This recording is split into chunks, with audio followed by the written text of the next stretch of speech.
Court में article 370 और 35A को लेकर जो समाज चल रही है उसका आज काफ़ी अहम दिन है, क्योंकि आज से काउंटर दलीलें शुरू हो रही हैं। ज़्यादा गुफ्तगू के लिए हमारे साथ हैं इरफाज हफीज़ लोन, जो सीनियर एडवोकेट भी हैं, जम्मू कश्मीर से आते हैं। आप तो लगातार यहाँ पर मौजूद रहे और तमाम चीज़ें देखते रहे। क्या होप है, क्या उम्मीदें हैं? रिज्वाइंडर की शुरुआत हो रही है, तमाम दलीलें लगभग पूरी हो चुकी हैं, अब काउंटर दलीलों की बारी है। जी बिल्कुल, हम we are hopeful people of Jammu and Kashmir will get justice. उनको इंसाफ मिलेगा जम्मू कश्मीर के आवाम को।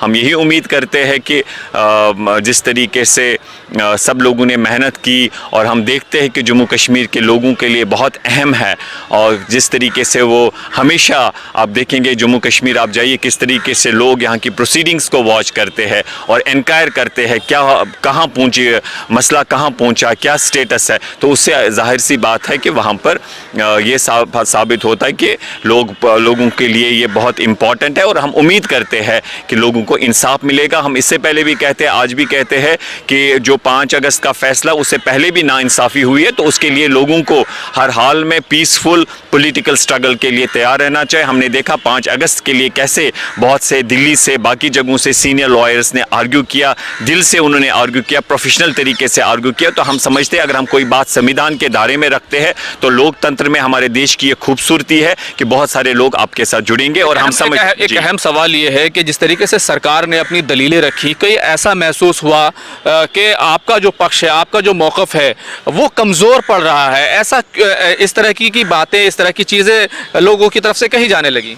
नहीं, ऐसी कोई बात नहीं है। आप बारीकी से देखें तो ऐसा कोई मसला नहीं है। हमारा पहले से था कि कॉन्फ्रेंस गवर्नर साहब नहीं दे सकते हैं। जब वहाँ कोई हुकूमत नहीं है, चुनी हुई सरकार, तो गवर्नर उनके बिहाफ पे नहीं दे सकता। इसी तरीके से अगर आप वो नोटिफिकेशंस देखेंगे तो हम ये मानते हैं कि वो नोटिफिकेशन सस्टेन नहीं कर सकती है in the eyes of law. जैसे इन्होंने कहा वहाँ हालातों में सुधार आया है, वहाँ इन्होंने कहा सेक्युलरिज्म नहीं था वहाँ के जम्मू कश्मीर के संविधान में, वहाँ सेक्युलरिज्म वर्ड है। 90% ऑलरेडी कॉन्स्टिट्यूशन यहाँ का ऑलमोस्ट अप्रॉक्सीमेटली अप्लाई हुआ था। तो अब कोर्ट देखेगा। मुझे लगता है कि जो पिटिशनर्स की ओर से मेहनत हुई, आर्गुमेंट्स हुए, बहुत स्ट्रॉन्ग आर्गुमेंट्स थे, और हम समझते हैं as a student of law our case is very strong. तो हम उम्मीद करते हैं हमें ऑनरेबल कोर्ट से इंसाफ मिलेगा। एक जो अहम दलील है, जो बुनियाद है, जिसके बारे में काउंटर दलील मरकज़ की तरफ से जो वकील हैं उनकी तरफ से आई, तुषार मेहता साहब की, अटॉर्नी जनरल की तरफ से आई कि कानून किसी को भी उस बात के लिए मजबूर नहीं करता जो हो ना सकता हो। आप 1957 के कानून साज कौंसिल की बात करते हैं, और क्या वो कौंसिल जो ख़त्म हो चुकी है, क्या वो अब कंकरेंस दे सकती थी, क्या वो सिफारिश कर सकती थी?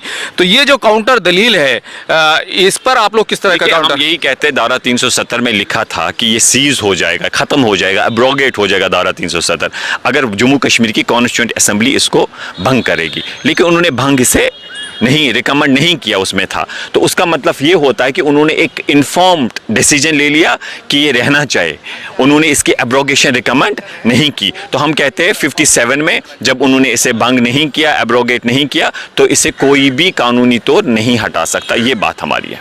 एक जो काउंटर दलील है, कानूनी पहलू है, क्योंकि आप समझते हैं जिस तरीके से ये कहा गया कि कोई भी कानून होता है, अगर वो उसकी लिमिट कहीं जा कर के अप्लाई करना बंद कर देता है तो उस पहलू को तरजीह दी जाती है जो अप्लाई करता हो। और यहाँ पर सदर जमहूरिया हिंद के पास पावर है 356 के तहत, और उसी का इस्तेमाल किया गया। देखिए 356 जो है वो डेमोक्रेसी को बहाल करने के लिए, 356 जो है रोज़मर्रा ज़िंदगी के लिए काम चलाओ के लिए, आपको कोई छोटा सा कानून बनाना उसके लिए है। वो इस 356 की आड़ में आप जम्मू कश्मीर की असेंबली नहीं बन सकते हैं, जम्मू कश्मीर के अवाम की नुमाइंदगी नहीं कर सकते। That is the violation of the law. Thank you. एक आखिरी सवाल मैं आपसे ज़रूर लेना चाहूँगा। ये जो एक दलील दी गई कि जम्मू कश्मीर का जो इल्हाक हुआ था, जो हिंदुस्तान के साथ उसका इंज़माम हुआ, वो बिला शर्त था, और बिला शर्त होने का मतलब ये है कि ये जो मतलब निकाला गया कि 370 भी उसको कलअदम करार दिया जा सकता है कि नहीं, ऐसी कोई बात नहीं है। इल्हाक हुआ है, कौम ने इल्हाक किया है, पूरे देश ने इल्हाक किया है। जब कॉन्स्टिट्यूएंट असेंबली, भारत की सरकार, भारत की पार्लियामेंट कोई बात कहती है, पूरा पेश करता है। तो हम ये मानते हैं that was a solemn commitment by the government of India, by the nation itself, ठीक है। तो फिर उसी इलाहा को 370 की शक्ल में आपने कानूनी शक्ल दे दी। अब अगर आप ये कहेंगे कि माइट इज़ राइट, जो मर्जी चाहिए, नंबर्स आपके पास, सत्ता है, ताकत है, तो वो अलग बात है। हम ये समझते हैं कि हम इंसाफ ढूंढते हैं, सरकार से भी गुजारिश करते हैं, मोदी जी से भी, अमित शाह जी से, कि आप स्टेटसमैन बनिए। हम चाहते हैं आप स्टेटसमैन बने, ना केवल पॉलिटिशियन रहे। हम चाहते हैं आप कश्मीर के जो जम्मू कश्मीर के अवाम के जेन्युइन लीगल राइट्स है उनको रिस्टोर करिए। शुक्रिया। बहुत शुक्रिया। खुर्रम शहजाद, न्यूज़ 18 दिल्ली।